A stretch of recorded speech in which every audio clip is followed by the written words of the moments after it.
我是黑竹，今年26岁，是东京某大学医学院的法医实习生。今天我要说的不是推理小说，也不是网络上的怪谈，而是我亲身经历，如今仍让我夜夜惊醒的无脸女尸事件。那是我实习的第3个月，夜班的法医解剖室永远是冰冷的，连空气都带着一股消毒水和死亡混合的潮湿味。前辈们总说夜班最考验新人，因为尸体的安静反衬出自己内心的声音。那晚一切看似平常，我的搭档是前辈谷口医师，一起值大夜班。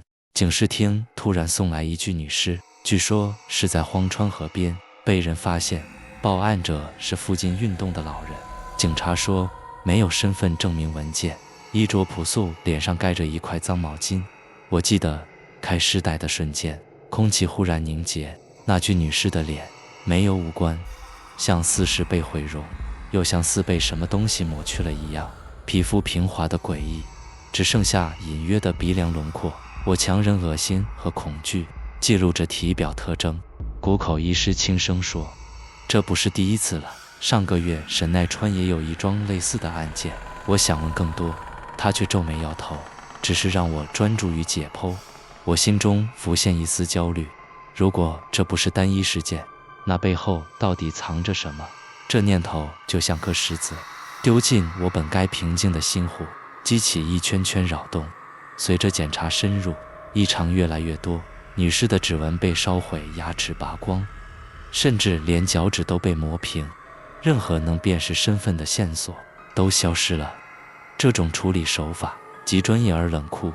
凌晨3点左右，谷口医师去休息，只剩我一人在解剖室。我盯着那张失去脸的女尸，忽然想起一则都市传说：无脸女人深夜在东京流浪，以脸换脸，夺人五官。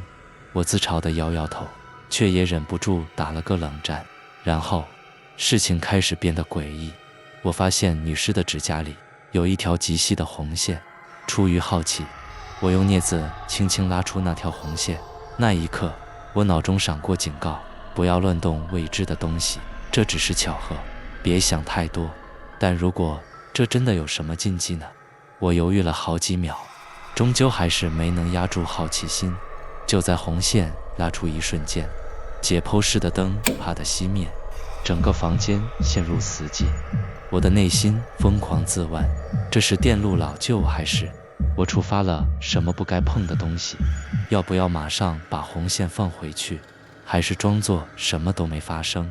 我强压着内心的不安，摸索着打开紧急灯。灯光恢复时，女尸的身体多出一道黑色的雾气，像是被某种东西吞噬。我大脑一片混乱，强迫自己冷静下来。我拍下那条红线和裂痕的照片，打算等天亮请教教授。但当我离开解剖室，刚松一口气时，手机忽然自动关机。我试着重启，却发现所有刚刚拍的照片全都消失了，手机里只剩一张全黑的影像。我开始怀疑自己是不是疲劳过度，有了幻觉。会不会只是手机坏了，还是我刚刚没按到拍照快门？这一切真的发生过吗？理智和直觉在我脑中撕扯，我反复检查手机，甚至想冲回解剖室再拍一次，但又害怕看到更诡异的东西。更奇怪的是，回到解剖室时，女尸的头发竟然像被风吹动一样微微飘起。那一瞬间，我浑身起了鸡皮疙瘩。理智告诉我应该立刻报告，但某种莫名恐惧让我僵在原地。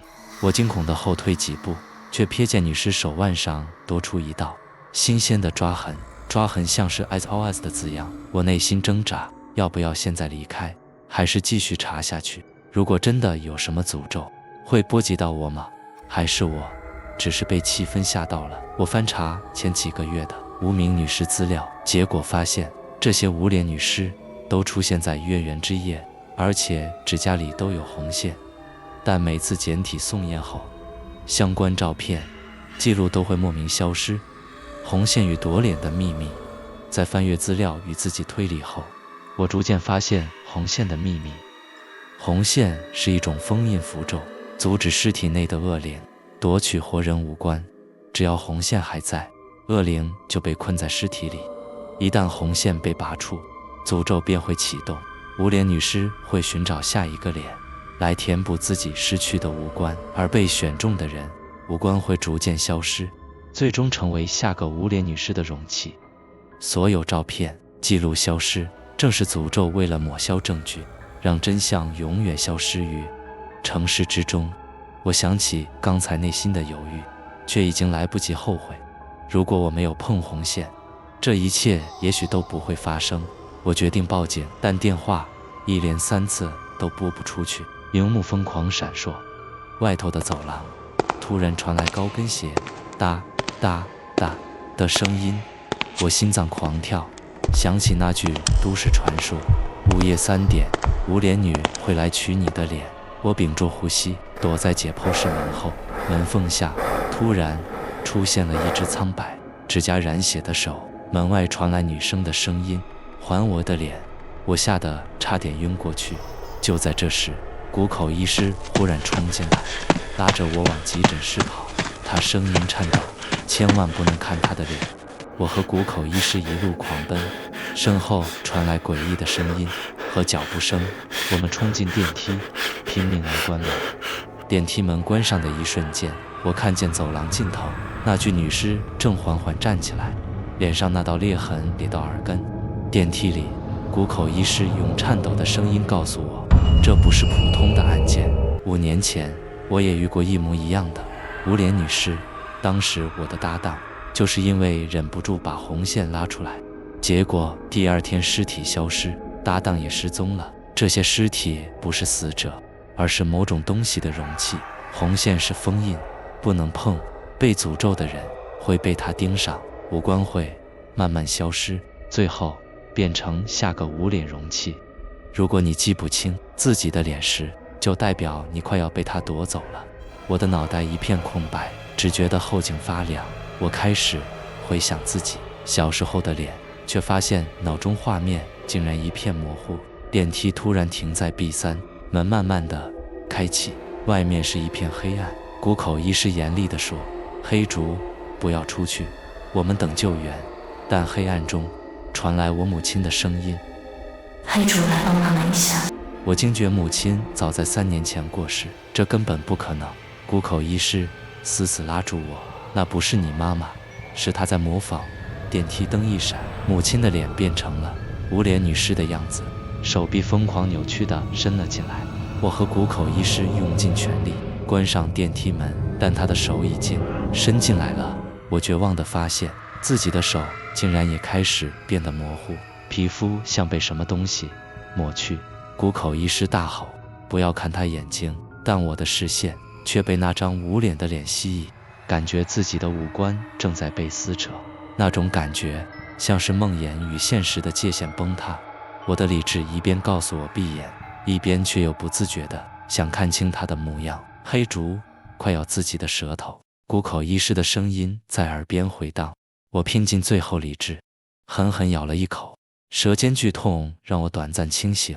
这时，电梯门终于完全关上，他的手被夹住，发出诡异的尖叫。电梯开始急速上升，我和谷口医师瘫倒在地，但我看见谷口医师的脸上赫然出现一道血红的裂痕。隔天清晨，医院宣布昨晚因电路异常，监视器全毁，法医解剖室里的女尸也不翼而飞，连带所有记录证据全数消失。